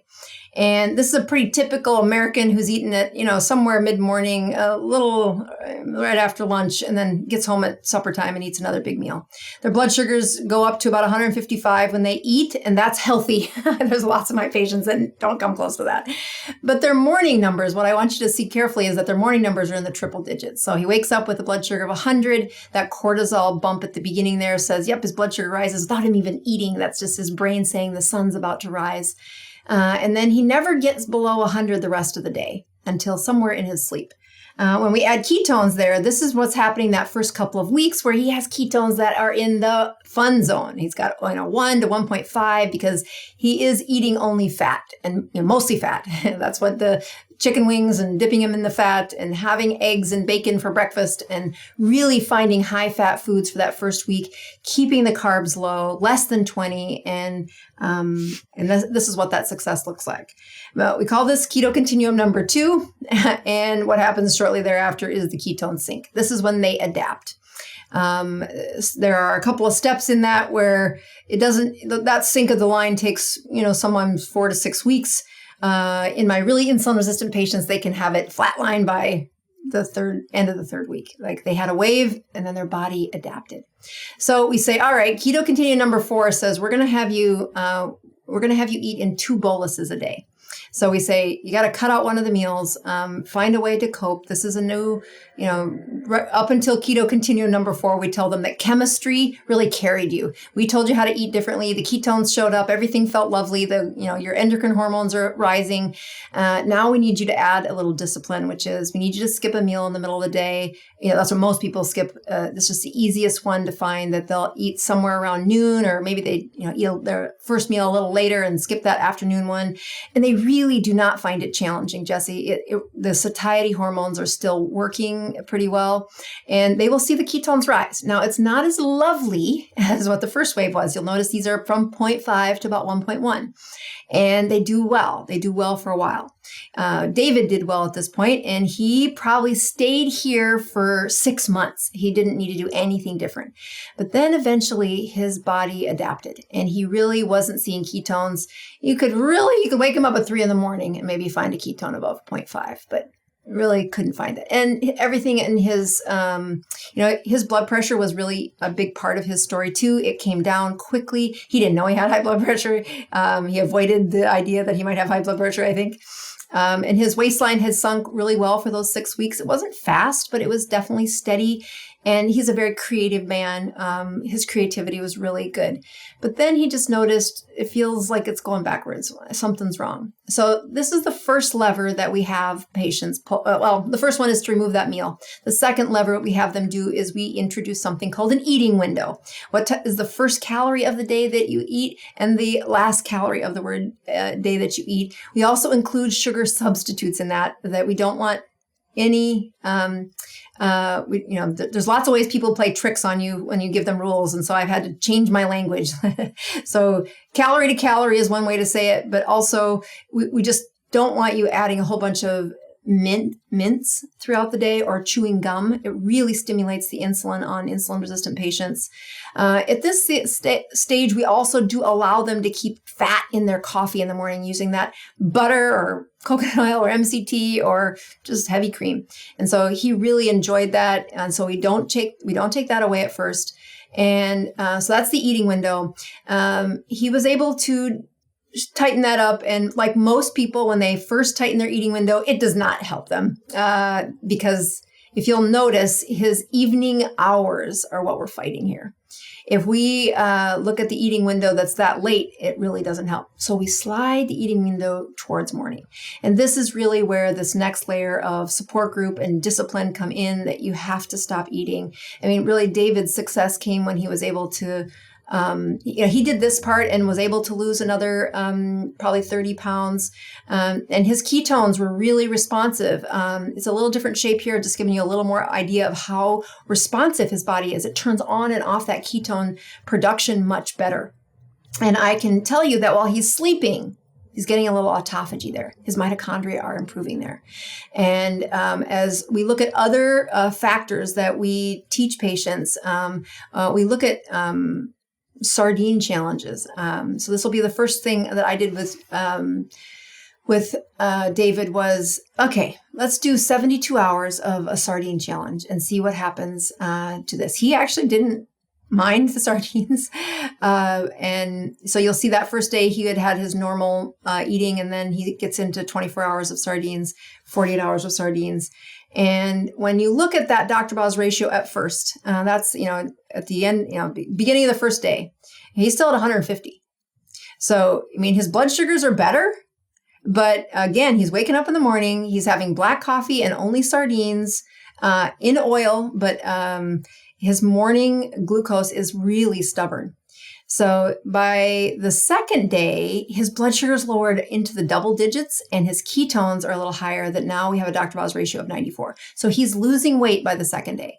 And then that final day right before the 72 hours ends, he's finally pushed that those mitochondria show up. That's that spark to say, here's what I'm trying to do. The beautiful part when you spark the life of a new mitochondria is you get the benefit for 6 weeks. Yes, that 72-hour challenge was difficult for him. He really wanted to eat on the night of that third night. He did not want to get through the night. And I'm like, do not do it. You did not have a good enough ratio this morning. You really need to get a Dr. Boz ratio in the 40s in order to make mitochondria. And it's that kind of a lesson where he was able to do a much better job with that. The part where I like to tell his story is what he had the best success when he did a water fast. And again, the first day, those blood sugars still too high, and the ketones. So he's got a Dr. Bow's ratio of 120, so better than the 150 with the sardines. But now his second day is not that much better. And this is super common that I see this, Jesse, with insulin resistant patients. The success they get with 3 days of sardines versus 3 days of water, they're pretty similar. And I can tell you why that is if you want to know. But so here's the final moment where he woke up that third day and just said, I couldn't believe how great I felt. And again, a Dr. Bow's ratio of 42 by the third day with, that blood sugar is down to like 75 that morning. And his ketones were like 1.6 or something. Really a nice reward for what we were looking for. And he started putting this 72-hour fast into his life. And it really bothered his wife. Then this is the part of the equation that when you're working with real people, real time, guess what? There's part of their journey that you need to respond to the environment. I want them to change behavior. I want the alcoholic to stop drinking. I want the heroin addict to stop drugging. And I want the carb addict to find pleasure in the foods that are healthy for them, that don't involve processed carbohydrates. But do I expect that to happen the first time they take on what is their demon? What's haunting them from a healthy life? And you've not worked with people long enough if you say, oh, just, do everything perfect on the first go around. That's just not how it goes. So, all right, Dr. Bowes, let me jump in before we move forward. I got a lot of questions here already. So first one being, you mentioned quickly the fact that on water only and sardines, results would be similar. Talk about why that is. So again, what is stimulate? So usually we do not do a sardine challenge, and we really don't do a water fast until they're keto adapted. So the audience I'm studying has had ketones produced in the last, 4 months. You'd like to see them maybe the last month, but even if it's just been a while, they've been off the wagon, doc, I can't seem to get ketones to produce at all. They still are keto adapted in that their hormones are working on their behalf. And the resurrection is nothing like we were trying to tackle at the beginning. Insulin resistance is still there, but we have cells that have seen fat recently. They have seen a ketone recently. And when you when you put in that high protein, high fat to a sardine, like the sardine challenge, to an insulin resistant patient, the stimulus for the amount of insulin they're producing when they eat is far less than what they used to produce, even when they ate high fat, high protein. So you first come onto the ketogenic diet, anything you eat is stimulating your insulin. But by the time you've been practicing what I think of as a pretty strict ketogenic diet, and you're failing, you're not having that success, we see the consumption of that highly, sardines are a whole food, right? So it's a high fat, high protein food. And when's the last time you've eaten a sardine, Jesse? Me, I would say a week ago. Okay, good. Not my favorite thing. I hope you can give me some tips on how I can appreciate them more. Well, the first thing to know is when it comes to the experts in grading fish as far as taste, sardines lose when it comes to smell. So the smell is not their taste. So if I can give people advice, open them outside. That's step one. But the second thing is that the true taste of sardines has a pretty nice flavored palate. It's what is the funnest thing to watch people do this is like, okay, it wasn't as bad as I thought it would be. If you eat tuna out of a can, I'm a Midwesterner, there wasn't oceans anywhere near me growing up, 50 years in South Dakota. So all fish came out of a can. I didn't know it came differently. Maybe you can find a walleye out back, but tuna always had this very sour tang to it. And in the grade of taste for fish, it's that tanginess that our palates really don't like. Well, sardines don't have the tanginess at one of the lowest scores for that. The palate is a very pleasurable taste when you get past the smell. So what I tell patients is, yes, this is where you try to separate this. And the consumption is, well, there's a few things that come built into eating sardines. A, they come out of a can, so this portion size is controlled. B, the amount of satiety that these little fishes induce, they are really good at stimulating cholecystokinin and peptide YY, some of the hormones that directly link to our neuroendocrine for satiety. So we're playing a game. Yes, there's a game inside sardines. I don't let people substitute for pork belly or other things unless there's other extreme situations, and the results are not anywhere close to being as good. I mean, you can say, oh, it's got omega-3s and all these fat, sure, but it also has a powerful punch for satiety. So these little bitty fish coming in a can, and we tell them, you know, I know we've been telling you to eat 2 times a day. We've been saying put the boluses, you know, giving all you these rules. When you're doing a sardine challenge, if you wake up at 3 a.m. and you're hungry, you can eat all you want. So you just take off that restriction, and there's something freeing. The menu's constricted. So you took off one constriction, we put on a different constriction. And with that, it is another reset for how low the insulin goes over these 3 days. The first day, it's not, I mean, it is measurable. When people do a 24-hour sardine fast, I don't see very good, I mean, I see some results, but nothing. 72 hours is the part that is amazing.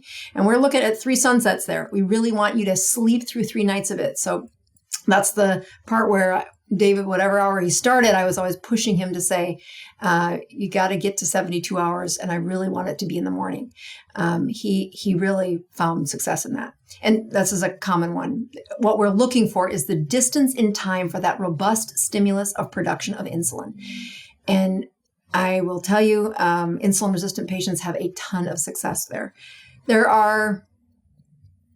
is a rare setting where I see, I still use water fast. I think water fasting has other tools built into it. In my patients who have a severe food addiction, like it is their love. It is the thing that's comforted them through night and day, and they consume way more than they should. The consumption is difficult. We start with sardine fasts, but I push them to learn how to do a water-only fast, because learning to say no to food, they do a better job of the no button than they do of the keeping the consumption of sardines lower. You know, I don't know how closely you watch my channel, but there's a gal who did a sardine challenge for 100 days. And it was actually her 3rd time she did this, but she's an incredible teacher to me because of her 100 days of sardines is how she was really able to put to rest the food consumption and how much she was using that to comfort herself. She's like, I could fake it for 72 hours. I could, you know, she even did it once for 30 days. And she goes, at 30 days, I met a few of my enemies, right? Like I could feel what it is I was fighting. But at 100 days, I had this burial for the things I've been fighting. And she is, you know, in her 50s, maybe even early 60s. Just the wisdom that she's been hunting for only came about because she was able to distance herself from something that has been her addiction for so long. So it's that tool of not only seeing this incredible metabolic restoration in a 72-hour period with a healthy food. I mean, it ranks really high if you kind of compare it to other things. But then also to know that we aren't just dealing with, you know, a chemistry set inside their blood. We're dealing with broken hearts and broken brains and the life of people with hurts. And to change those habits become the long game, which is what I'm in it for. Well, what I'm curious about is somebody that is in it for the long game and they go down the continuum and they keep hitting plateaus and then they hack their way through and they get to the point where it's less and less, whether it be sardine fast or challenge, water fasting, tightening the eating window. Do they ever get to a place of metabolic freedom where they find that prescriptive diet and lifestyle where they are producing ketones and they don't have to keep challenging things? Or is that just part of the picture here? Yeah, no, that's where I live. That's where most people that, you know, there's a zone on the other side. And I think that is probably the key reason that I'm so committed to having people check their numbers, is that I wish I had the metabolism that my husband does, where he can eat things and not be out of ketosis if I'm the one who birthed the babies, right? I'm the one that gets to do menopause. And there is a metabolism that comes with that. And I know that my life needs to have a good breakfast, that I should have a meal somewhere in the middle of my afternoon.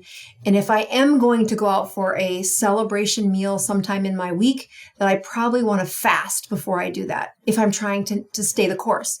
When I get into seasons where I don't plan that well and I try to adopt somebody else's metabolism, I can see myself, I see the numbers disappear. I see ketones no longer being produced.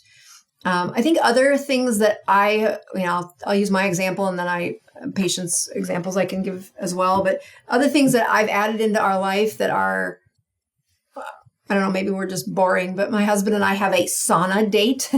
That's where we go to turn off the noise of life and spend time together.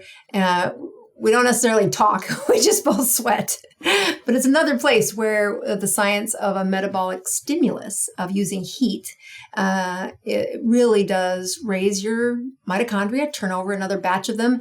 My metabolism is healthy. And so what I get out of a 30-minute sauna is something that might have taken me 90 minutes 5 years ago. So again, metabolisms rise, how hard you need to push your body. Our bodies aren't meant to just coast. There should be a challenge. There should be a stimulus that you're using to keep your endocrine system in shape, to keep your metabolic system in shape. They don't need to have these extreme 72, pick something, sardines, water fast. But they do need, you will find what is your minimum stimulus to keep your body in the zone where I produce ketones multiple times a week. And I can't imagine life without that, meaning that's the way we're built. That's what should be happening. If I want my brain to work till the day I die, it needs a dose of ketones 4 to 5 times a week. And, supplementing with exogenous ones is a bridge during a season if you're stuck. But what I'd like to do is have my body produce those as routinely as possible, or find you can call them hacks, but I just think it's a stimulus of your metabolism. And if you want your metabolism to fade into the past, then metabolic disease shows up. Sean Baker doesn't have the biceps he has because he doesn't put a stimulus on them. That stimulus is how he keeps his metabolism in the showcase. By the sounds of it, within a typical week, you'll have periods where you're not producing ketones all the way till you're in that zone. And right. I want to hear what that is for you when you're really, eating right and your lifestyle's good. Obviously, it's going to depend on a lot of different factors. But right. Give me a week and what your high and what your low ketones would be. Well, so I have a couple of personal goals. I have a live show I do every week. And if you've ever done a live show, there are lots of fun things that go wrong. So I need peak brain performance at the live show. That live show happens on Tuesday afternoons. And I've designed that because on Sundays, we'll have a family meal. Like if the kids are home, we'll have a family meal. If it's just Chad and I, we'll do something together. But I won't eat on Sunday night. Mondays are a day of fasting for me where I really push my metabolism. I'll have black coffee and salt, but I've learned to continue to practice the skill of saying no. And again, getting through Monday night, getting into Tuesday morning is a really big part of that stimulus for me. I've done it for like 5 years. And as a woman who has gone through what I think is early menopause, the hormonal changes that are going to happen in the background, I know that my ovaries are going to last the longest if the insulin is least. And my reset happens best when I do the nothing burger from Sunday afternoon until after Tuesday night's show. So there's a few things I've built into that. I don't want to embarrass myself. I want to be a good example. I don't tell people to do things that I don't do. So I check my numbers at the beginning of that show every week. And when they look shitty, I tell people why. Like, guess what? This is what happens when, but many times I don't like doing that. So I use a part of my character to to apply that stress. I like CrossFit. I did CrossFit for many years, and I would try to get to CrossFit 3 times a week. I would even do it on Tuesday mornings when fasting. I'm an empty nester this year, so we're figuring out the next rhythm of life for where the gym is. But that would be another lever that I would pull. And then the sauna would be the other thing. So by the end of Tuesday, I would often have blood sugars in this, sometimes I would have blood sugars like 49. I mean, really good blood. I mean, don't look at that as good, just that the ketones would be about 5. So I could find a really good stimulus on some of my times where I did a sauna and a workout, and you could just see that I was asking my mitochondria to really produce ketones. When I don't do all those silly things, not silly, but like if I'm not in the rhythm of doing them, my ketones will be 2.5 by the end of that fast. And my blood sugars will be somewhere between 70 and 100, 70 and 90 probably. It depends on stress. If I've got something stressful happening right before the show goes live, then my cortisol rises and my blood sugar's high, and it's a terrible example. But then I often eat Tuesday after the show, and it's usually a smaller meal. So Wednesdays mornings, my ketones will be under 1 usually, but somewhere between 0.5 and 1. And my blood sugars are usually 80s.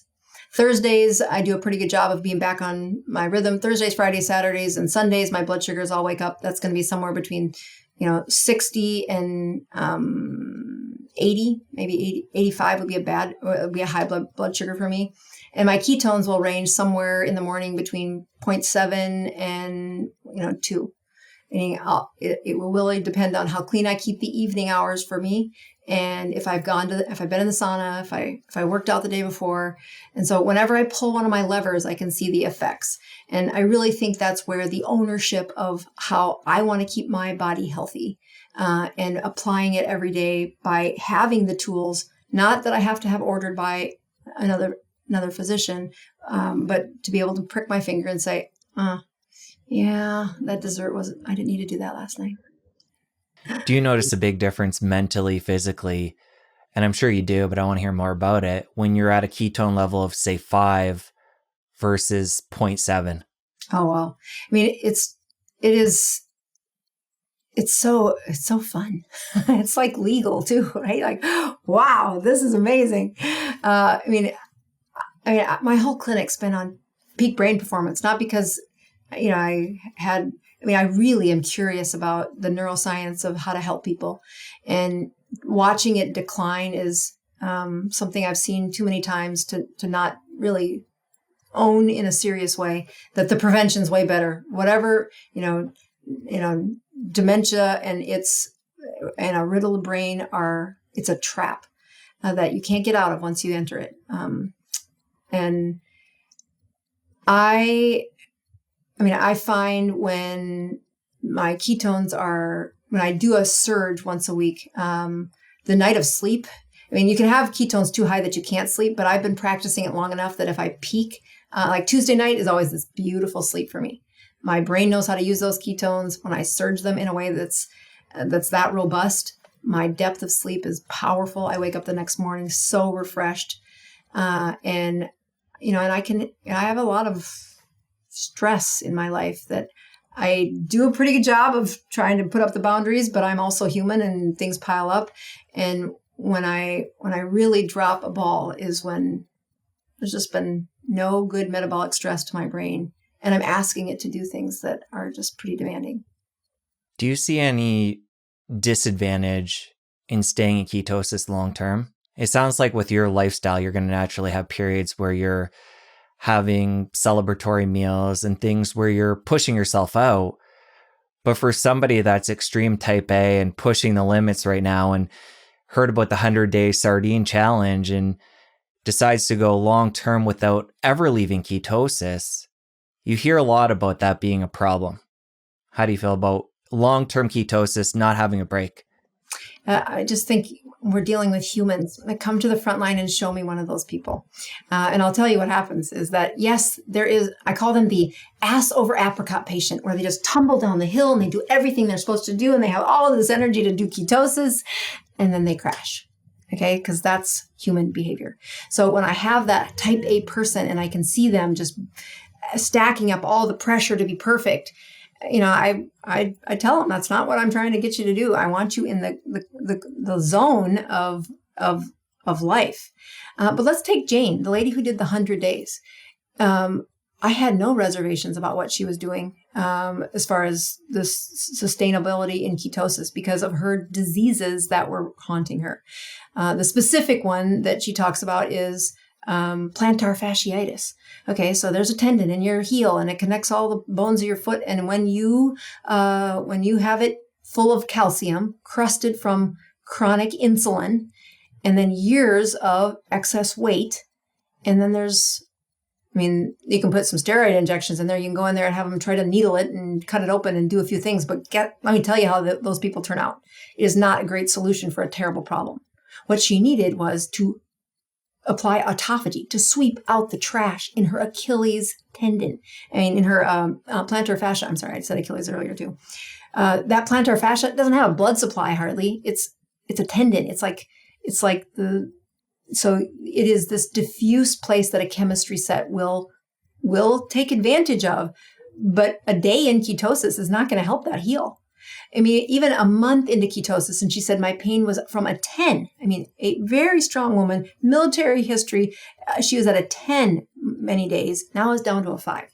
It took the 90 days before, it was probably in the 60, 70 days where she was pain-free, and she is still pain-free. But what was happening inside her cells is she was so delinquent in taking out the trash in many areas of her body that a persistent state of ketosis was the only shot she had to sweep it out. And it was in that journey that she addressed something that was really important for the sustainability of her. The Joe Rogans of the world would say, what was her arsenic level and what was her mercury and what was her, there's another one they always want us to test. Anyway, we checked all of them. They were fine. They were not pathologic at the end or the beginning or the middle. We checked them 3 times. But what people miss is she left that season with the best tool, which is she knew herself. She realized volume was a much bigger issue to her than she was giving it credit for. And to control it, she has some rules she's going to apply.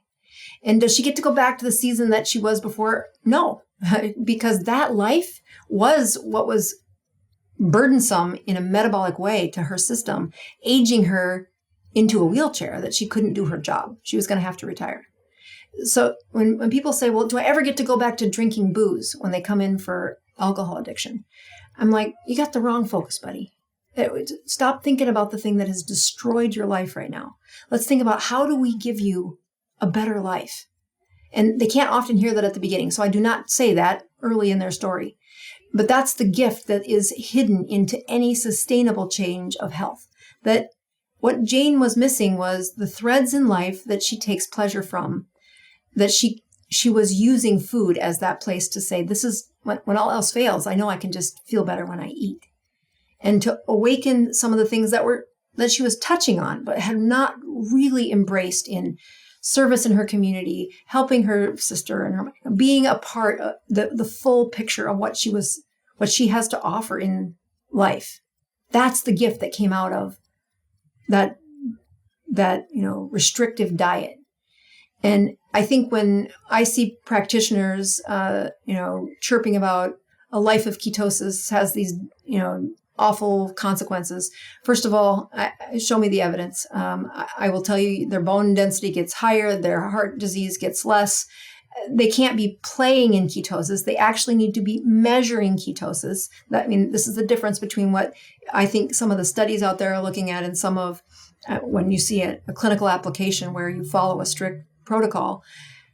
And then you look at the fullness that she got because she figured out that this was how her life should have been conducted as far as an eating behavior long ago. That woman doesn't want to go back. She doesn't want the life that's outside those rules that she now applies. And just like the alcoholic, when you give them a little bit of alcohol and they're in those first years of sobriety, it awakens that neural pathway up. It is big. It is a number 9 wire in their brain, Jesse. And one drink opens up this closet that they had closed the door, unlocked it, and thrown away the key, and now it's back. And so to say, oh, don't do it forever, it just says you're teasing them. Do not show them the life they get. Quit focusing on that this is somehow destructive to their brain. It's not. We have really good evidence to the contrary, and that it's hard on their bones. It's not. We have bone density DEXA scans showing to the contrary. And I can list the other places. I don't have any worries about that. Okay. I know we're coming up on time, but a couple more quick questions to wrap up. You've mentioned MCT oil and exogenous ketones throughout the conversation. Those and otherwise, let's talk about substances and supplements people want to consider when they're on this journey. Well, that's a great question. So when I think of supplements, or I think of additional consumption, I look at, could the patient be getting this from their food? And then, of course, you'd love to see if that can happen. So when looking at a place where MCT, especially the chain of C8, 8 carbons and 10 carbons, those really have the best evidence for brain improvement. So I have lots of patients who are in that chapter, like David was, where the ketones sunk. And what I need them to do to get their metabolism back and what they are able to do are not in the same space. When using a supplement, I think of it as a drug. Like it's delivering something that I can't get their body to do because the disease burden is too high right now. Just like if you came to me and said, my blood pressure is 200 over 100 for the last 3 years, I would probably start with a prescription medication. Especially in you, if, seeing your body size, meaning the pill isn't forever, but it is to decrease the burden of what the disease is doing in real time until you can develop the behavior that Jane has developed, right? That's a lot of, that some people are never going to be able to withstand that emotional change. So what MCT does is it is a long-acting delivery of ketones. It's what I use in my dementia patients or my Parkinson patients. I need their ketones to be at a certain level for a certain hours of the day in order to get the benefits of that mitophagy and autophagy. The fat chains do a better job of rising those ketones than anything else as far as the long term. I can do a much better tasting option in a ketone powder, and it is their liver doesn't have to do anything. They swallow the ketones and they pee out the ketones. The best part that I use the exogenous ketones for, and I use them myself from time to time. If I have an afternoon slump, I'm not fasting, I haven't been perfect, and I want to swallow the ketones. That I put it in bubble water and have a very sour tasting, like a lemony water is what it tastes like to me. Or in my other patients, I will use something that's got stevia in it, so it has a sweetness. Kind of depends on where their palate is in their journey.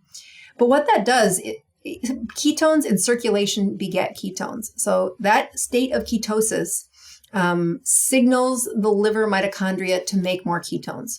So there is a therapeutic intervention that we use in cancer patients all the time, saying your chemo's tomorrow. I need these ketones higher. Please drink, 4 servings of the of the ketone supplement because I need that high before you go into chemo. I need it high when you're in the hyperbaric chamber.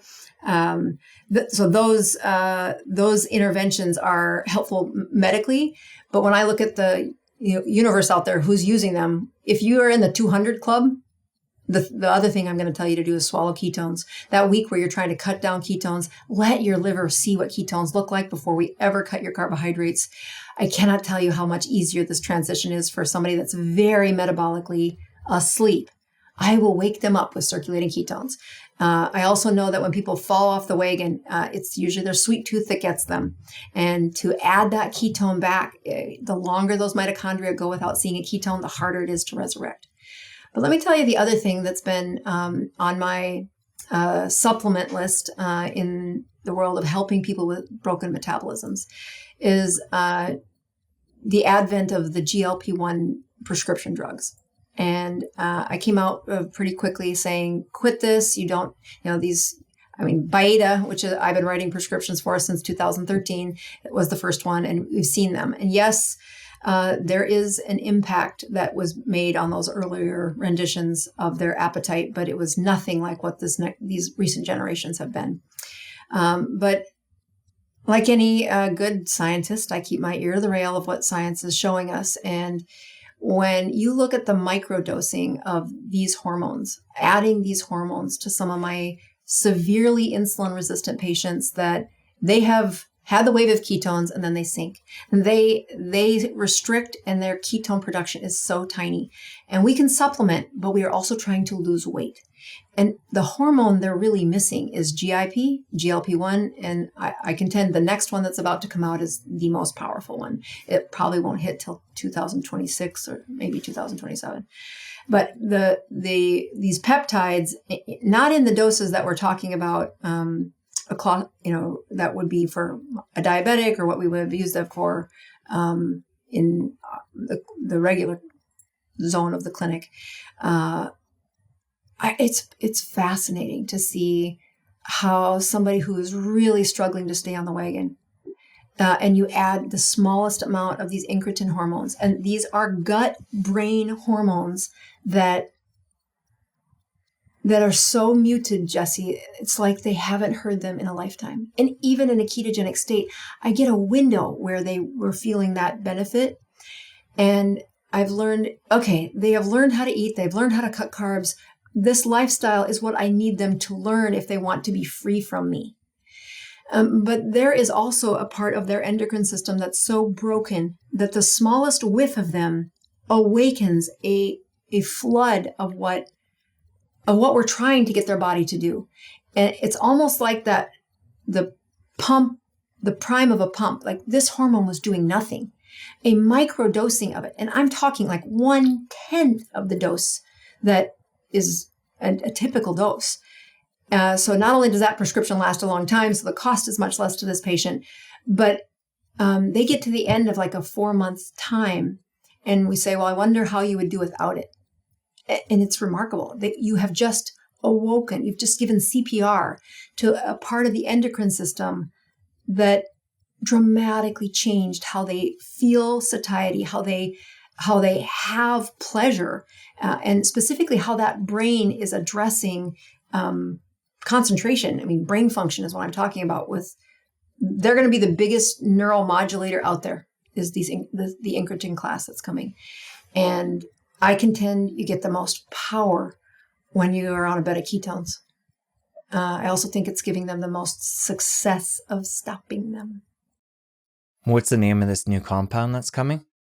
So the original one was the Ozempic. The one that's out now. The second one was Mounjaro, which is tirzepatide. The one that's very exciting for me as a neuroscientist is the retatrutide. It's got 3 hormones involved in it. It's got a GLP-1, probably about 20% of what Ozempic had. It's got a GIP, and again, that's what Mounjaro's biggest second added hormone is. But it's got a third one, which is a glucagon agonist, and it's the neuromodulation. Like, I've been dealing with patients with addiction forever, right? And what it's doing for addiction is incredible. It is incredible. I'm so excited to be a physician in this time and to have the platform that when you can take a metabolism they're really trying to resurrect what has happened to their mitochondria, but they need hormones. That's where the hormones are really powerful, right? And these peptides have just touched something that I'm super excited to see patients being free of what has been their shackle for decades. Let's end on this. Somebody that follows the diet, the lifestyle we've been talking about, they're somewhere on that continuum of insulin resistant all the way to type 2 diabetic. If they apply this lifestyle, and obviously it's going to be different depending on the person, their genetics, how far down the line they are having metabolic dysfunction, but how quickly can they start to really turn this around? They can have new mitochondria by day 4. That wave of ketones, you really do get to have a fresh set. And then every stimulus, you get a new set, and you get to add to the team of the healthy guys and let the older ones be replaced. When I look at the reversal of some of the most severe problems, it's not fast. We can get them feeling better. And I think there is nothing better than starting with their brain. This is why supplements I put those ketones on the block to say, get them drinking it. You have depression, just drink this. You can't believe how much changes. Then read a book, read something that shows you how much this shouldn't just be coming from a powder, but from the insides of your cells. And I think it's the steps that when I look at that discovery, I'll check in at 6 months. And if they're able to stay on that pathway, it's a different person in 6 months. And then how far do they want to push? When you're in a group that you get to the top of the racket for you seem to be doing the best, just invite people into your group.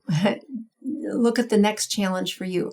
And I don't mean that life needs to keep getting harder. That's not how you see it. I think of more creative ways, more fun things that your health can do because of that metabolism.